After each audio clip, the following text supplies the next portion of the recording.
Differences between traditional African view of evil and biblical concept of sin.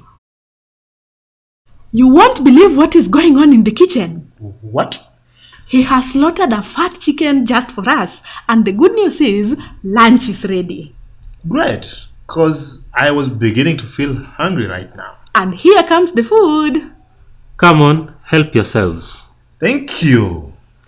While we are eating, I hope we can analyze the differences between the traditional African concept of evil and the biblical concept of sin. Sure. Would you like to go first? Actually, in this one, I will just sit and listen. Ha! You mean you'll just eat and listen? Yes. Now, much as there are a lot of similarities between the African traditional concept of evil and the biblical concept of sin, there also exist differences between the two. For example, the two differ on their view on the nature of sin. When Adam and Eve sinned, they were given individual punishment, which means that they were viewed to have sinned as individuals. Let me draw a parallel to that and say that in the traditional African concept of evil, whatever an individual does affects the whole community. Exactly. If the gods decide to punish them with the drought, the whole community will experience the drought. If it is war, the whole community will go to war and not just an individual who had sinned. That's a very big difference. It is.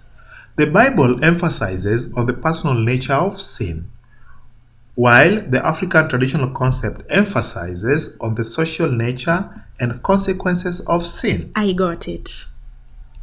Now, in the Bible, the main force that leads to sin is the moral choices that people make.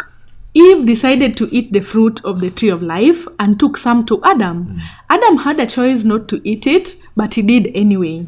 Cain had a choice not to kill Abel, but he killed him anyway. Correct. Human beings had a choice to say no to the heavenly beings who wanted to marry their daughters, but they let it happen anyway. They chose to be wicked and evil instead of being God-fearing like Noah was. Lastly, in the plain of Babylonia, human beings decided that they wanted to see God instead of just being satisfied that He exists. Well, let's see the other side of the coin. Traditional African understanding attributes sin to external forces which may not be controlled by the individual. They include evil spirits, malicious ancestral spirits, or even evil people like witches, wizards, and sorcerers. I also think that an elder can curse you simply because they don't like you and not necessarily because you had offended them in any way. That is very likely. Now, let us look at the understanding on the origin of sin and evil. In the traditional African understanding of evil, the act that is considered to be evil is stressed out as the origin of that evil. I thought that is also the case in the Bible. Well, for original sin, yes. However, because Adam and Eve already sinned, all human beings are born sinners. They inherit this sin from Adam and Eve and also inherit its consequences. Aha, now I get it. Women still have pain during childbirth, people still die, we still work the ground because of sin, and so on. That is exactly what I meant. Fortunately for us, Christ died, and because of his death, we can have redemption. Which brings me to my last point. Okay. In the Bible, there's a solution to sin. Mankind is not doomed to suffer forever. Christ's death and resurrection is a message of hope that everyone who believes in him escapes damnation. I am guessing that African communities are not so lucky. You guessed right. African traditional understanding of evil does not offer a final solution to the problem of evil. Every time an evil occurs in the society, sacrifices are offered in a bid to appease the offended forces. And this cycle is repeated every time an evil occurs? Yes.